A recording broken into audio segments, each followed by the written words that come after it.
Subscribe now and press the bell icon. Never miss an update. नमस्कार friends, राष्ट्रीय blind YouTube channel में आप सभी का स्वागत है। अगर आप चैनल पर नए हैं तो आप सभी से रिक्वेस्ट है कि आप हमारे चैनल को सब्सक्राइब करें, बेल आइकन को ऑल पर सेट करना बिल्कुल भी ना भूलें ताकि हमारे आने वाली वीडियो की नोटिफिकेशन सबसे पहले आपको मिल सके। अगर आपको हमारी वीडियोस अच्छी लगती हैं तो वीडियोस को लाइक करें, शेयर करें और कमेंट में अपना फीडबैक देना बिल्कुल भी ना भूलें। आप हमारे चैनल के अबाउट में जाके हमारे व्हाट्सएप ग्रुप का फॉर्म फिल करके हमारे व्हाट्सएप ग्रुप का हिस्सा बन सकते हैं। फीमेल्स के लिए अलग से एक व्हाट्सएप ग्रुप है, तो आप फॉर्म भर के उसमें ऐड हो सकते हैं। साथ ही हमारे चैनल के अबाउट में हिंदी ऑडियो शायरी एक दूसरे यूट्यूब चैनल का भी लिंक है, आप जाकर उसको भी सब्सक्राइब करें। हमारे टेलीग्राम चैनल और हमारे व्हाट्सएप चैनल का लिंक भी आपको अबाउट में मिल जाएगा, आप वहां से ज्वाइन कर सकते हैं।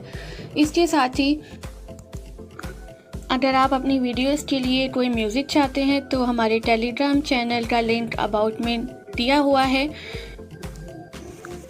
तो आप हमारे Telegram channel audio music factory को वहां से ज्वाइन कर सकते हैं। तो आपका ज़्यादा समय न लेते हुए अब ले चलती हूँ आपको वीडियो की ओर।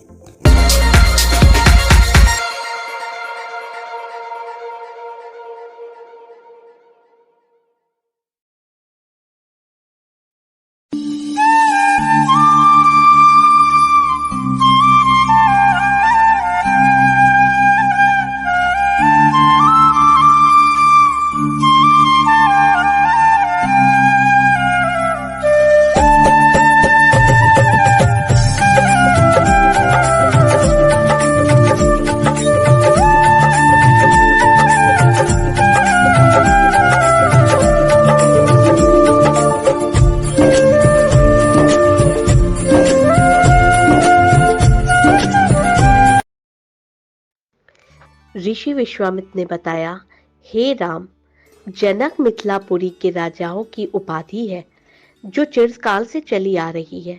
दूसरे दिन राम और लक्ष्मण अपने नित्य कर्मों और संध्योवदन आदि से निवृत्त हुए और प्रणाम करने के उद्देश्य से गुरु विश्वामित्र के पास पहुंचे।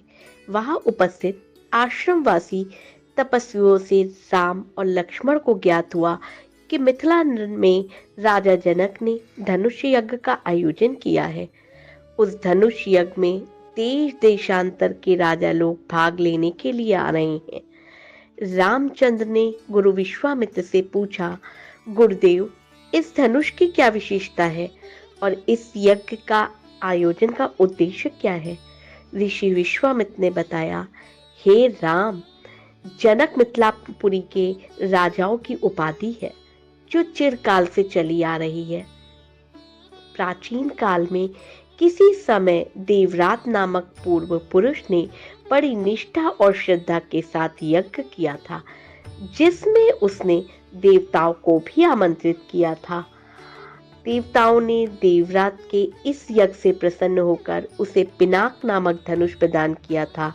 यह धनुष अत्यंत सुंदर, भव्य और गरिमामय है और साथ ही साथ यह बहुत भारी और शक्तिशाली भी है। बड़े बड़े बलवान, पराक्रमी और रणकुशल योद्धा तथा शूरवीर इस पर प्रत्यंचा चढ़ाना तो बहुत दूर, इसे उठा भी नहीं सकते।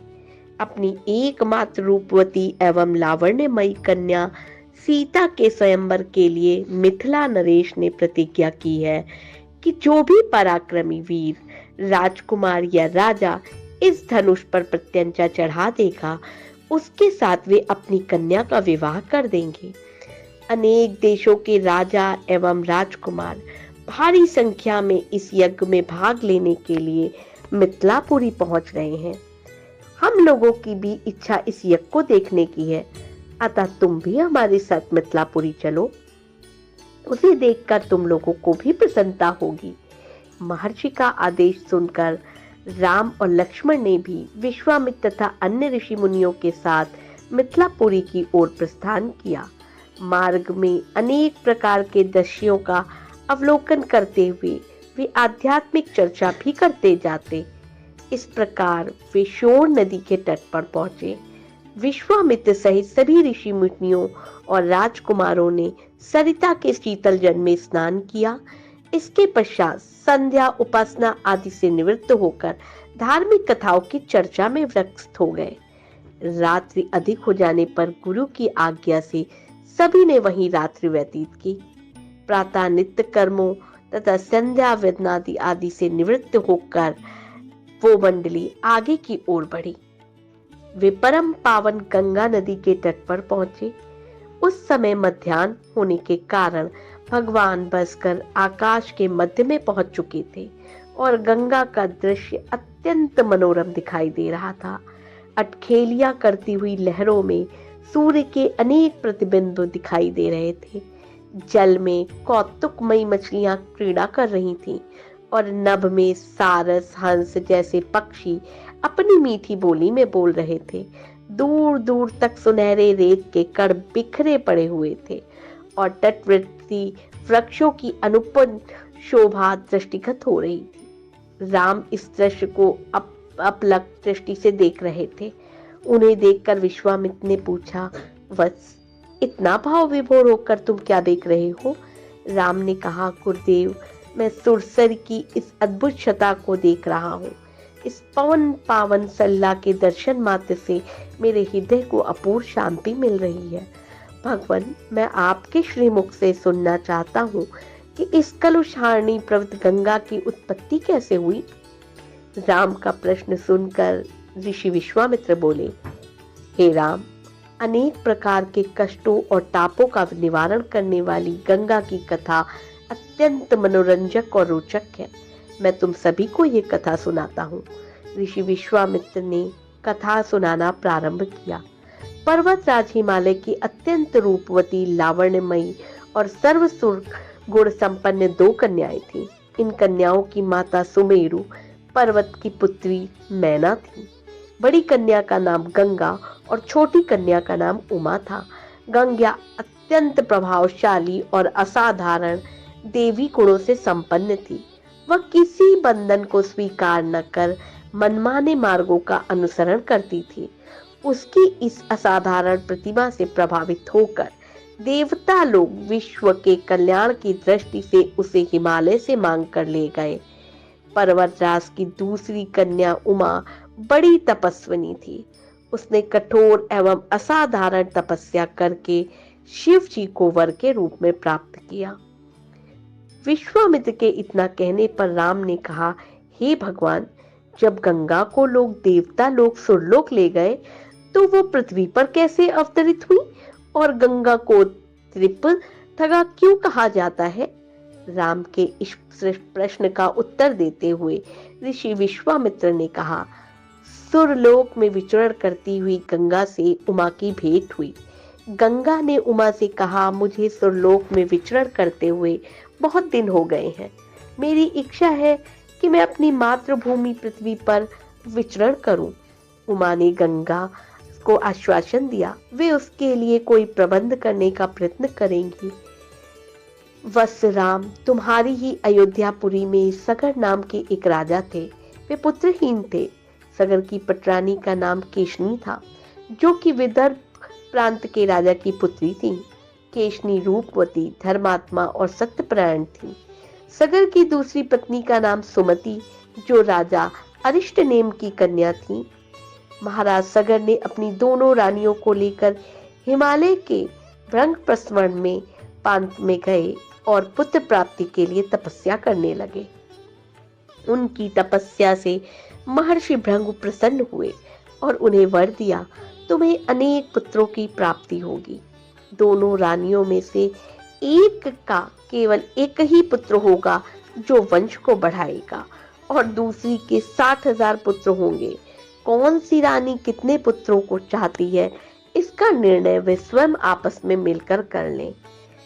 केशनी ने वंश को बढ़ाने वाले एक पुत्र की कामना की और गरुड़ भगनी सुमति ने 60,000 बलवान पुत्रों की।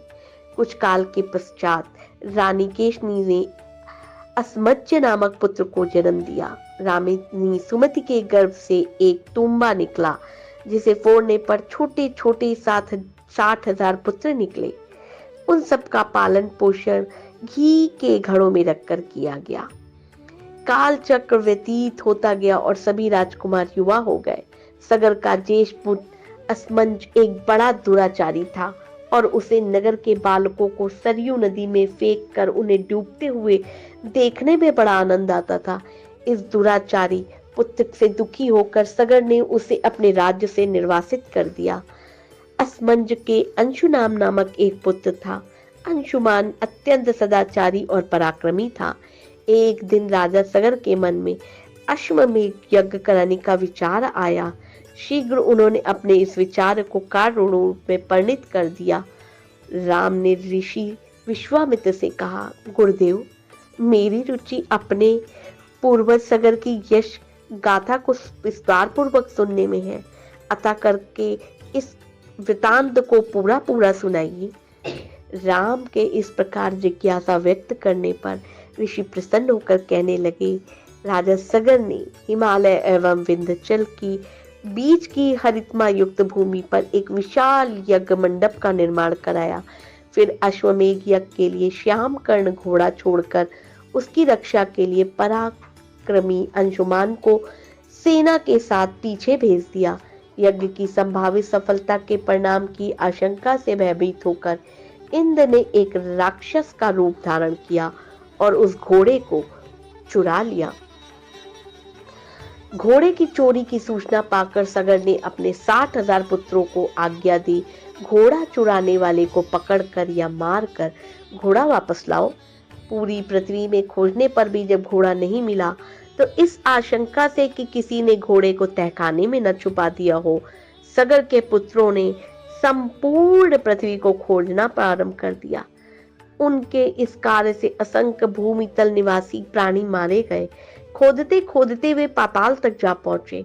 उनके इस नृशंस कृत्य के बारे में देवताओं ने ब्रह्मा जी को बताया तो ब्रह्मा जी ने कहा, ये राजकुमार क्रोध और मद में अंधे होकर ऐसा कर रहे हैं। पृथ्वी की रक्षा कर दायित्व कपिल ऋषि पर है, इसलिए वे इस विषय में अवश्य कुछ ना कुछ करेंगे। पूरी पृथ्वी को खोदने के बाद जब घोड़ा और उसको चुराने वाला चोर नहीं मिला तो निराश होकर राजकुमारों ने इसकी सूचना अपने पिता को दी। क्रुद्ध सगर ने आदेश दिया कि घोड़े को पाताल में जाकर ढूंढो। पाताल में घोड़े को खोजते खोजते वे सनातन वासुदेव कपिल के आश्रम में पहुंचे। उन्होंने देखा कपिल देव तपस्या में लीन है और उन्हीं के पास यज्ञ का वो घोड़ा बंधा हुआ है। उन्होंने कपिल मुनि को घोड़े का चोर समझकर उनके लिए अनेक दुर्वचन कहे और उन्हें मारने के लिए दौड़े। सगर के इन कुकृत्यों से कपिल मुनि की साधना भंग हो गई और उन्होंने क्रुद्ध होकर सगर के उन सभी पुत्रों को भस्म कर दिया। तो इसी के साथ रामायण का 5वां अध्याय यानी कि रामायण का 5वां एपिसोड भी यहीं समाप्त होता है। हम उम्मीद करते हैं कि आपको यह एपिसोड भी अच्छा लगा होगा। अगर आपको अच्छा लगा है तो वीडियो को लाइक और सभी लोगों के साथ शेयर ज़रूर करें और चैनल पर पहली बार आए हो तो हमारे चैनल को भी सब्सक्राइब करें और बेल नोटिफिकेशन को भी ऑल पर सेट करें, जिससे कि हमारी सभी वीडियो की नोटिफिकेशन आप तक सबसे पहले पहुंच सके। अगर आपने बाकी के एपिसोड नहीं देखे हैं तो हमने डिस्क्रिप्शन बॉक्स में रामायण की प्लेलिस्ट का लिंक दे रखा है, तो आप जो है बाकी के एपिसोड्स भी देख सकते हैं। तो दोस्तों, अगर आपने अब तक हमारे BTC टूल्स एप्लीकेशन को इंस्टॉल नहीं किया है तो आप प्ले स्टोर पर जाइए, सर्च कीजिए BTC टूल्स, आप हमारे एप्लीकेशन को इंस्टॉल कर लीजिए। वैसे लिंक वीडियो की डिस्क्रिप्शन में है, तो आप वहाँ से भी इंस्टॉल कर सकते हैं। चलिए गाइस, मिलते हैं अगले संडे ठीक सुबह 11 बजे रामायण के 6ठे एपिसोड के साथ। तब तक के लिए आप लोग अपना बहुत ख्याल रखिए और देखते रहिए राष्ट्रीय ब्लाइंड यूट्यूब चैनल।